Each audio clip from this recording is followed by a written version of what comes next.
Hello, I'm CJ Wellerman, and in this episode, we relay Gaza's final and heart-wrenching goodbyes to the world. But first, please remember to like and subscribe to our show. Now let's get into it.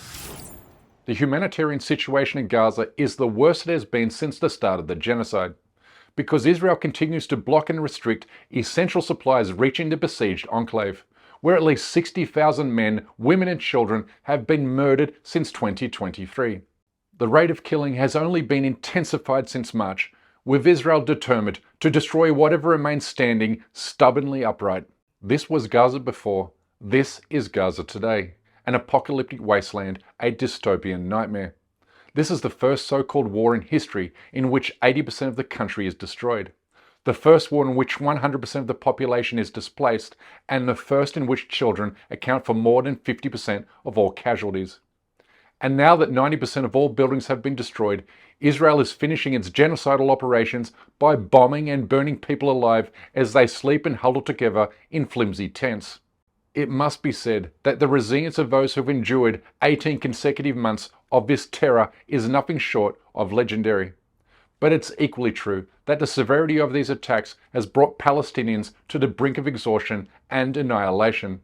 They are now certain death is imminent, which is why they are writing their final farewells and using social media to send their final message to the world. All I ask is that you listen and remember, all are written under the expectation of imminent death. It's unbearable to imagine the grief, frustration and heartbreak that preceded their final words, particularly when you remember that the scariest thing about dying is the anticipation of death. So, you can only imagine the terror that gripped their minds and souls the moment they decided to put pen to paper. Here's Palestinian journalist and filmmaker Rushdie Sarraj. He tweeted this on October 10th, 2023, just 10 days before he was killed by an Israeli airstrike, becoming the 23rd of 200 journalists to be killed in the past year and a half. Israel has now murdered more members of my profession than the total number killed in the First and Second World Wars combined. And when I think about that, I think about 23-year-old journalist Hossam Shabbat, who was murdered by Israeli forces 4 weeks ago. Having covered Israel's invasion in northern Gaza for Al Jazeera, he knew his life was under constant threat, which is why he left a final message with close friends, to be published on his behalf in the event of being killed. He wrote, "If you're reading this, it means I have been killed, most likely targeted by the Israeli occupation forces. When this all began, I was only 21 years old, a college student with dreams like anyone else. For the past 18 months, I have dedicated every moment of my life to my people. I documented the horrors in northern Gaza minute by minute, determined to show the world the truth that they tried to bury. I slept on pavements, in schools, in tents, anywhere I could. Each day was a battle for survival. I endured hunger for months, yet I never left my people's side. By God, I fulfilled my duty as a journalist. I risked everything to report the truth. And now I am finally at rest, something I haven't known in the past 18 months. I did all this because I believe in the Palestinian cause. I believe this land is ours, and it has been the highest honor of my life to die defending it and serving its people. I ask you now, do not stop speaking about Gaza. Do not let the world look away. Keep fighting, keep telling our stories until Palestine is free." Israel murders journalists to silence the truth about its war crimes. 200 dead journalists is no accident, and nor can it be dismissed as collateral damage. It's a deliberate and systematic campaign of terror, one that's supported by the mainstream media and social media platforms, which censor and remove any content that paints Israel in a negative light. عدد كبير من الشهداء والإصابات جراء استهداف وسط مدينة خان يونس. ركز احنا بننحرق وبعد ما ننحرق بنموت. We are being burned alive and the whole world is watching us now. Ya Allah, I don't know what to say.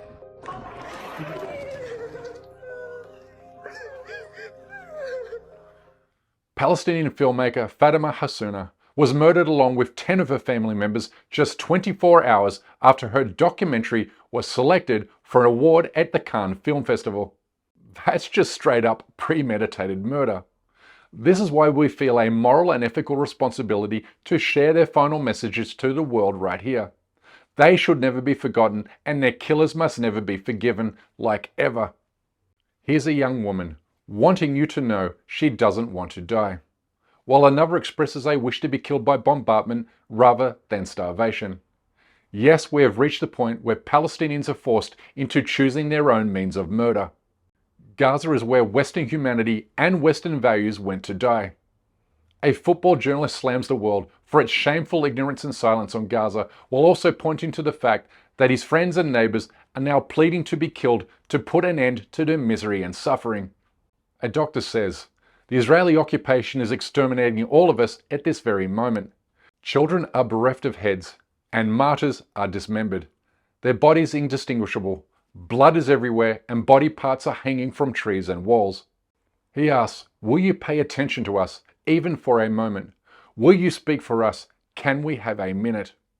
A reasonable question given Israel has murdered more than 1,000 doctors and medical workers during the past year and a half.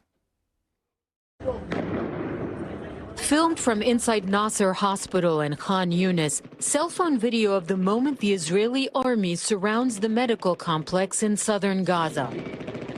A tank in the distance. The sound of automatic gunfire.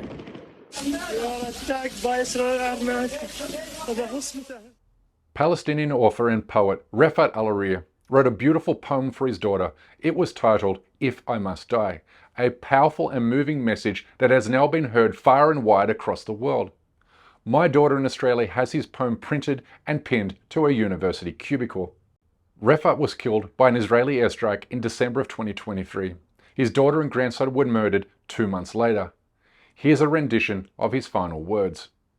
If I must die, you must live.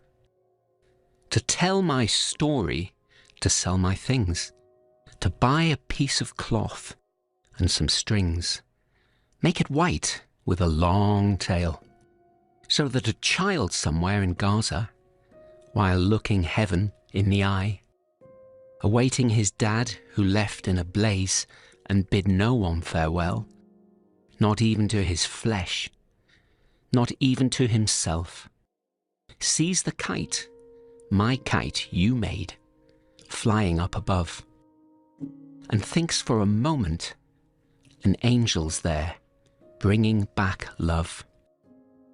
If I must die, let it bring hope.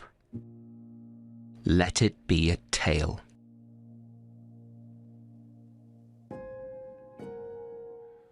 Just weeks before Refat was killed, he gave an emotional interview in which he struggled to fight back tears while describing the Zionist nightmare unleashed against his people.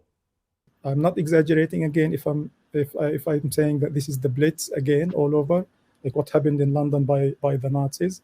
Unfortunately, by the Israeli Zionists who claim to be the descendants of the victims of the Holocaust are inflicting yet a similar plight, similar catastrophes against the Palestinians.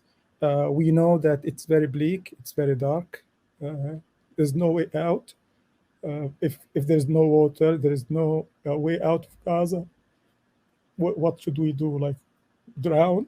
Like commit mass suicide? Is this what Israel wants? Behind every written goodbye are surviving family members who are clinging onto whatever thread of life they can, as Israeli and American manufactured bombs, disease and starvation stalk the territory. Nearly 40,000 Palestinian children are made orphaned by the Zionist killing machine. ليش نايم؟ ايش؟ مش سامع ايش؟ تنام بحضن امك؟ هذا قبر امك؟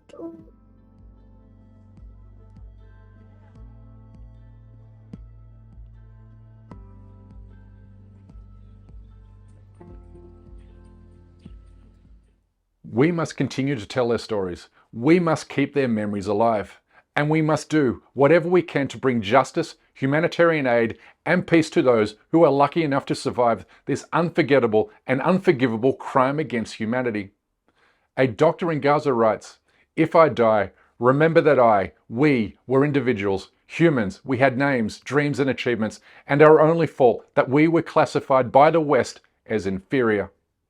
Palestine is where claims of the Western world's superiority have suffered a humiliating defeat. No white person alive today can continue to evangelize Western values while keeping a straight face or reading Gaza's goodbyes. We let this happen on our watch, which means we have a responsibility to carry their memories. Never again must mean never again, and not only for Jews, but for all victims of genocide. But that's all the time we have for today. Please remember to subscribe to this channel, and we kindly ask that you please support our effort to expose and confront injustices in the Muslim world by becoming a member of this show at patreon.com/CJWerleman. We can't produce, sustain and grow this show without your help, and we offer exclusive benefits to those who do.